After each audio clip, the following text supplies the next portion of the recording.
For generations, the descendants of Israel lived in Egypt.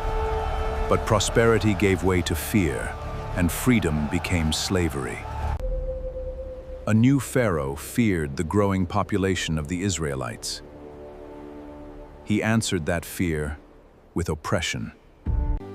But one child would be preserved from the darkness surrounding his people, a child destined to confront Egypt itself. Years later, Moses lived far from Egypt, believing his past was behind him. Then, in the wilderness, he encountered a fire that did not consume the bush, and a divine command that would change history. Moses returned to the land he had fled, carrying a message from the God of Israel: "Release my people." But Pharaoh refused, and his refusal would unleash a confrontation unlike anything Egypt had ever seen.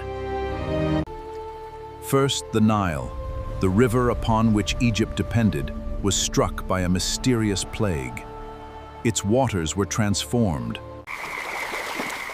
Then came frogs, spilling from the river, until they covered the land.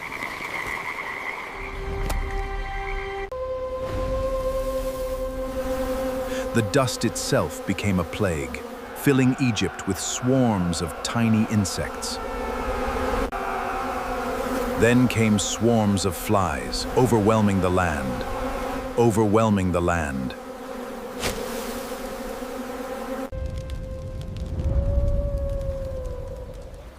Yet according to the biblical account, the land where the Israelites lived was spared. Then disease struck Egypt's livestock, devastating herds across the land.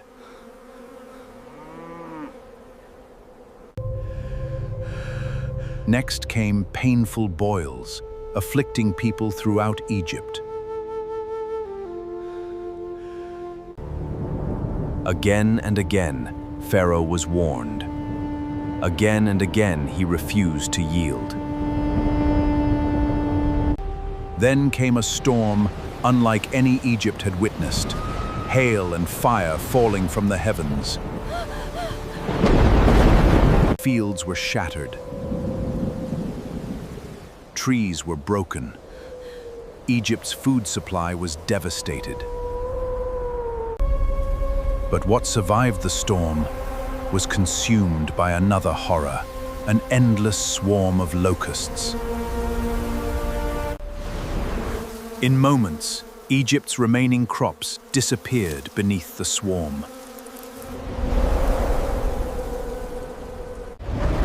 Then darkness fell. For 3 days, Egypt was plunged into a darkness so deep that people could barely move. Yet where the Israelites lived, there was light. But one final plague remained, the most devastating of them all. The Israelites were instructed to prepare a final meal and mark their doorways with the blood of a lamb. Then the night came.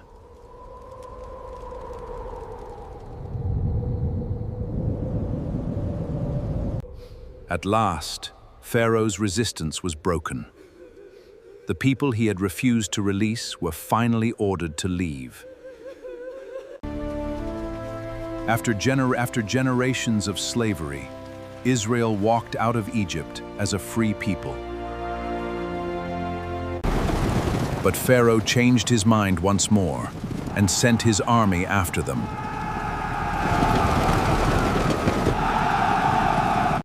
With the sea before them and Pharaoh's army behind them, there appeared to be no escape. Then Moses raised his staff. The waters parted, Israel crossed on dry ground, and the people who had entered Egypt as strangers and slaves began a journey toward a new destiny.